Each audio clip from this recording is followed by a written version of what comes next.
Good morning, everybody. Well, let's talk about it, 'cause this is going to be a touchy subject right here. But as always before, yeah, I said it. I'm not going to back down from asking these tough questions and these shocking questions that'll catch people off guard and make them stutter and start fumbling for the politically correct answer. And so I'm asking today on this Saturday morning, why is it that we are so quick to to um to blame God and to accuse and question God and to try to disbelieve God or discredit God, but we'll put so much value into a person or these false prophets? That's who I'm alluding to. Um, we've come to a place in time to where it seems like if a person can't see it with their own eyes, then it doesn't exist.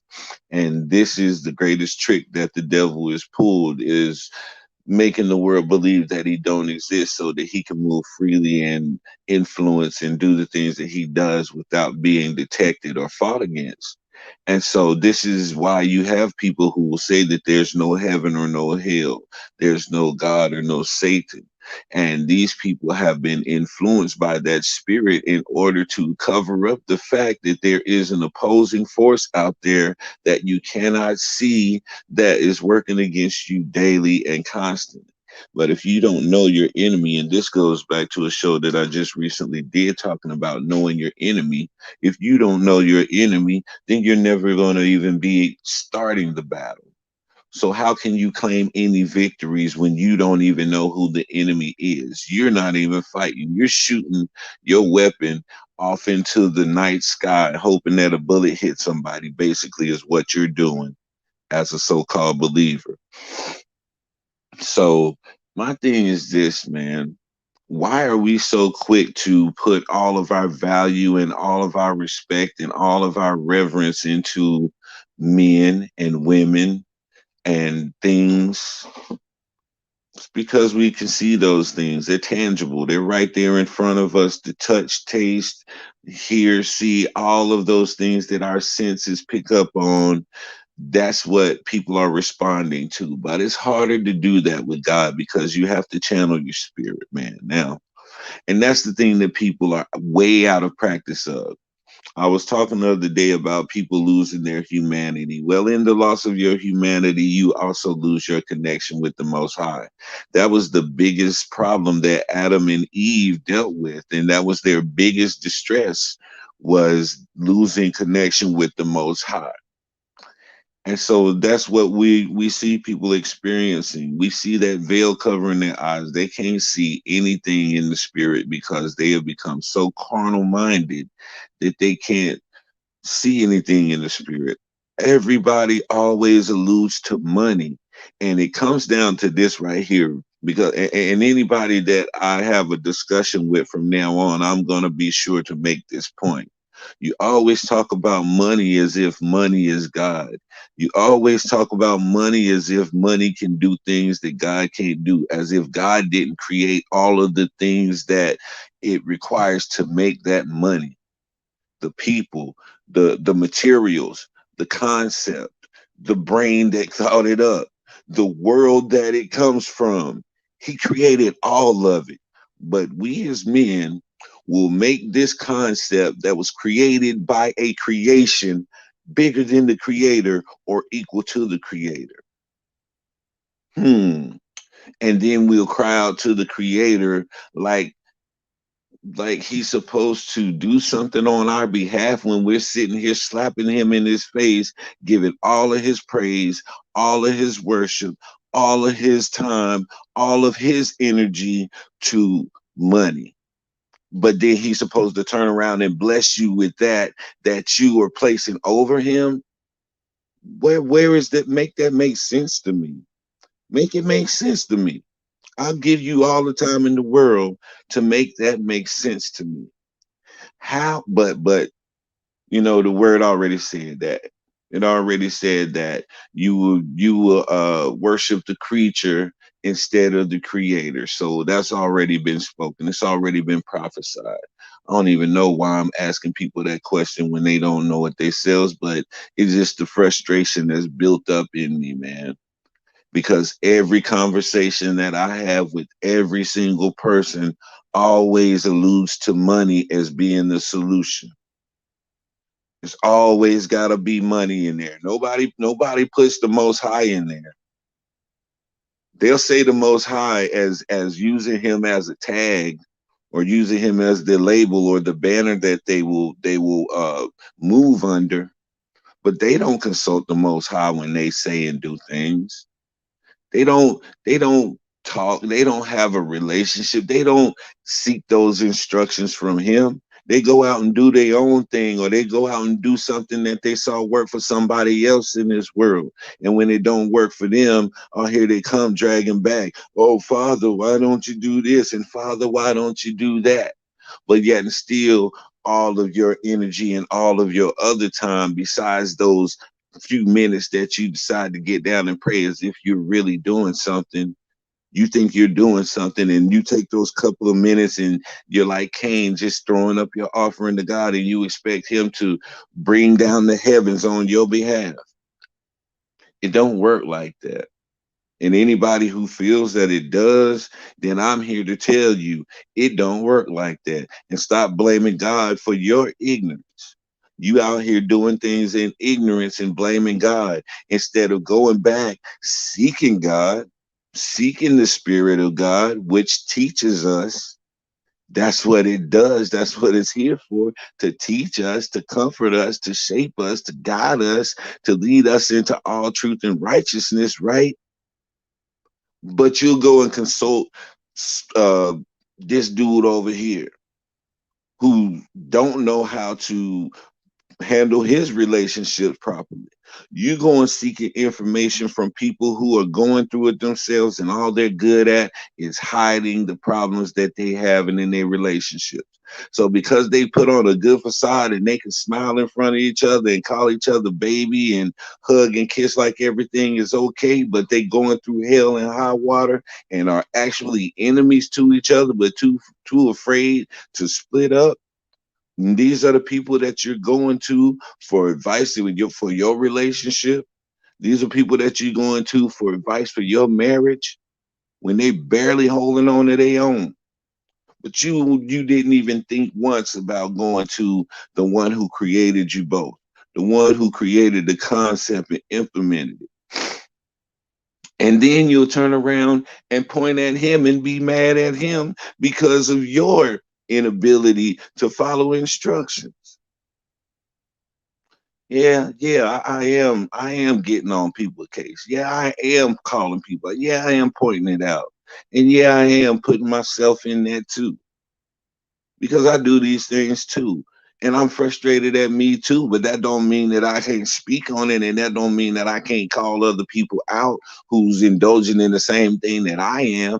Now, if I want myself to do better and I want others to do better, and I had the integrity to call myself out on it, what make you think I'm not gonna call you out on it? Who are you? I don't care about no labels. I don't care about your status. I don't care about your money. I don't care about none of that. Who are you? Nobody. And I'm not saying that in a sense of downing anybody. I'm just taking away these labels and these titles that people hold on to so dearly to give themselves value, because they don't really value anything else about themselves other than their carnal earthly accomplishments and achievements. I'm not gonna argue over achievements with people. I used to do that petty stuff, and oh, I did this and I've accomplished this in my I haven't accomplished nothing that God wouldn't allow me to. So I had to get over myself and stop blowing my own horn, because, like I said before, I'm a narcissist. And so I had to have these things pointed out to me, because I was being a big time hypocrite whenever I was talking to people, and I would be quick to point out stuff to those people and call them out on the stuff. But when I sit back and I look at it, I do the same stuff too. And so I had to be the first partaker in changing my behavior, changing my mentality, so that when I speak on this, I can speak from a place of authority. I can speak from a place of a person who was that, who worked through that, and who now is coming out on the other side of that to really see it for what it was. Man, it's so much going on in this world right now that we have to be mindful of. We have grandchildren that are growing up. We have children that are growing up in this environment where God is being made unreal, and at the same time they're being stripped of their humanity. So while they're having a wedge or a gap placed between them and God, and then they have somebody brainwashing them on top of that, and they think that money is the answer to all of their problems, and so they're out here chasing money to no end, chasing money to no end. And I heard someone say that if you chasing paper, then that means that that paper is avoiding you. You don't have to chase something that's standing still. You don't have to chase something that's sitting there waiting on you. You don't have to chase something that is for you. So if you out there chasing paper, then that means that that paper is avoiding you, or that paper ain't for you.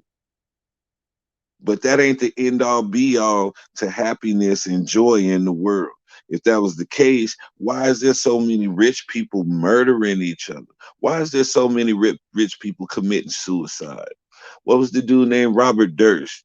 If money makes you happy and money makes you so complete, why was he a serial killer? Huh?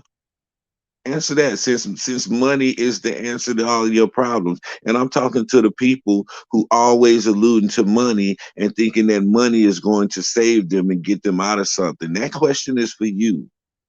If money is so strong and so powerful, and if money is the end all be all to everything, since money has been here from the very beginning, why hasn't it solved anything?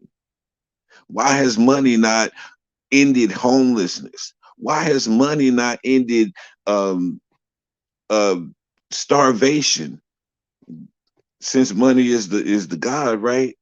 Y'all hold money in that regard. You hold money over God. So why is money not able to solve these problems? Those same questions that y'all be asking about God and that y'all be questioning God on, why don't you question money about that? That's my question to you. Why you not questioning all of that money you got? Why can't that money stop your mama from having cancer?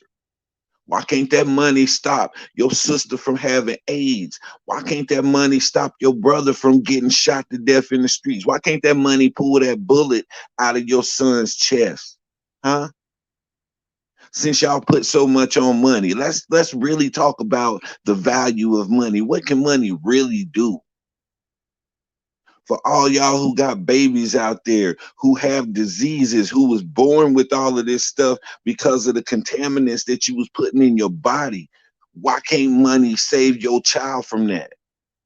Why are all these children walking around here mutated if money was so powerful? Why couldn't money stop Steve Jobs from dying? Huh?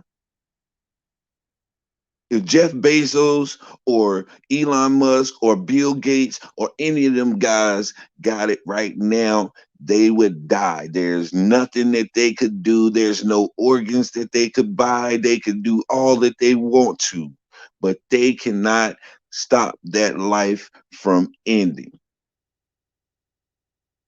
So why is y'all putting money over God again?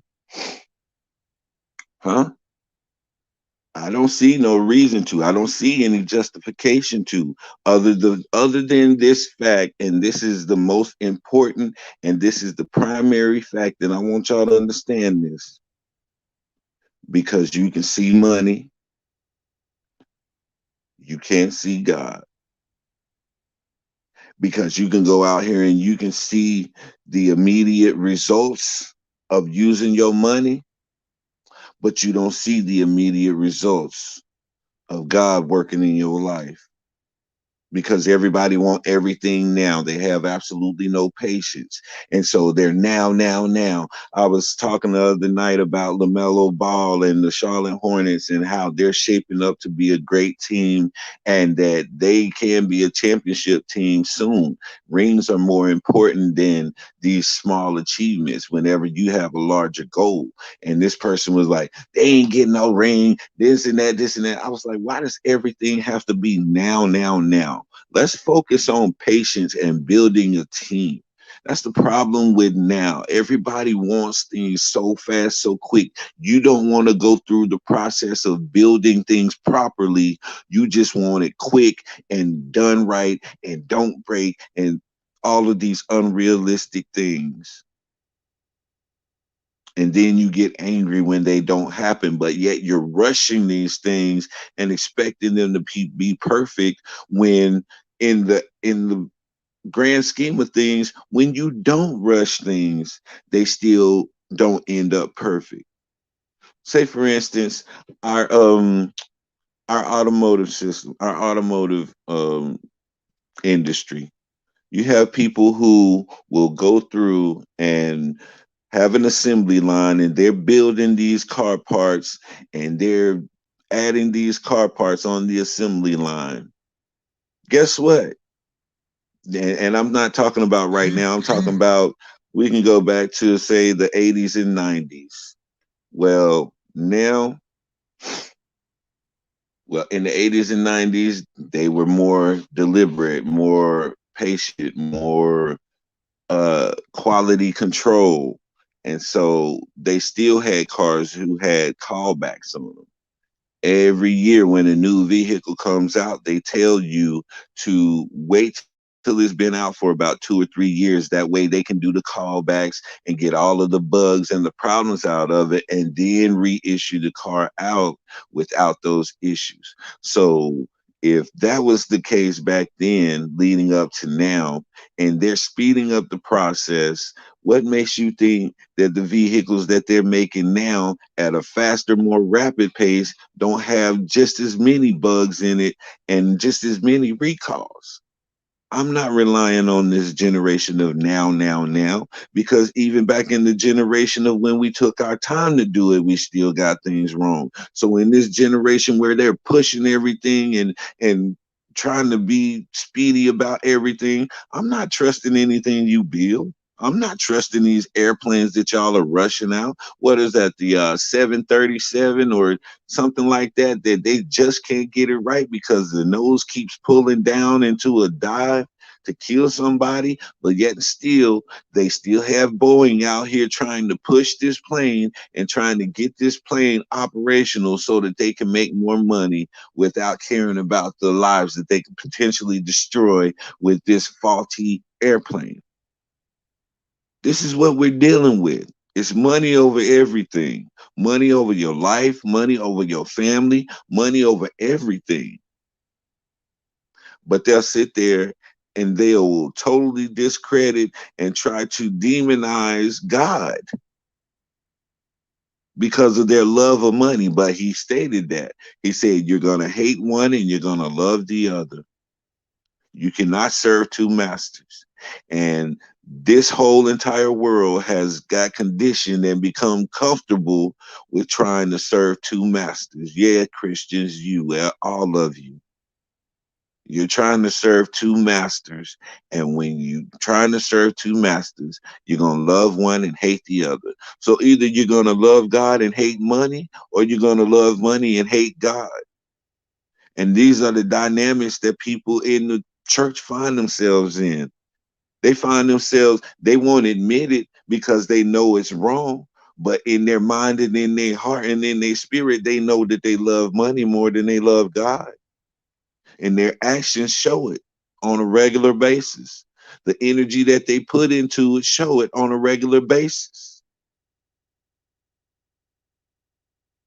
And I don't know, well, I do know what this world is coming to, but I'm not going to allow people to get me off of my grind as far as my belief system, because everything that my belief system has taught me is lining up with what I'm seeing taking place today. And Based on that alone, I'm sticking with my belief system, and I'm going to walk in it, and I'm going to try to become the best I can in it. But at the same time, I'm going to be real about it the whole time. I'm not going to be one of these fairy tale people who go around romanticizing everything and trying to make everything this great mystical event that's supposed to take place. I'm not one of those. I'm reality. I am the reality of the Bible. And that's the way I'm always going to speak. I'm never going to speak in that romanticized mentality that a lot of you people out here speak in. Because if it was up to you, Jesus would be hovering across the ground, feet won't never touch the ground, soft spoken, and just shoot beams out of his eyes and wiggle his fingers and make things happen. That's what y'all see, and that's the picture that y'all paint. But I'll never paint that picture. And anybody who tries to paint that picture, I will correct you, because this is the fallacy that is causing a lot of people to follow incorrect teaching for most people for the entirety of their lives. You know how many people died thinking that Jesus or Yeshua was the son of Caesar Borgia, the Pope? You know how many people got that picture hanging up in their homes, worshiping it, showing reverence to the grandson of Caesar Borgia? And they okay with that. In their spirit, in their heart, and in their mind, they okay with that. You know why? Because they don't have a real connection to the Most High. If they did, that wouldn't set right in their spirit from day one. But that's on them, man. I'll leave that alone, man. I'm going to just say this, and I'm going to leave on this note. We go back to the title, and we understand that you have a right to believe whatever you want to believe, but you have absolutely no right to try to come and put down what I believe based on no more information than what I've gained my understanding from. You understand what I'm saying? Your books and your information and your reading and your Google searches amounts to no more than mine. Absolutely none. The information that you've come across and that you've attached yourself to and latched onto and you spit and regurgitate out to the world is no more valid or no more false than mine. So anybody that would try to argue against my belief and you don't have anything to replace it with, or the thing that you had to replace it with has no more validity than mine, you are absolute insane idiot to think that I would just come on over to what you believe. And anybody who's be willing to do that, I don't know why you would want them on your side anyway. But this is the mindset that's prevalent in today's society. And so we who understand and see these things have to know how to deal with them in the proper context and in the proper spirit. Because if not, we can be the difference between a person learning the truth and a person hating the truth based on the way we respond, based on the way we react to them. So just keep this in mind. This is food for thought for Saturday morning. I know a lot of people not even up yet. This is the day to sleep in. But when you get up and hear this message, man, I hope it starts you to thinking. I hope it provokes thought in you, because that's what my messages are always going to be about: provoking thought, opening dialogue, to be able to discuss those things that we often don't like to talk about. That's what this podcast is all about.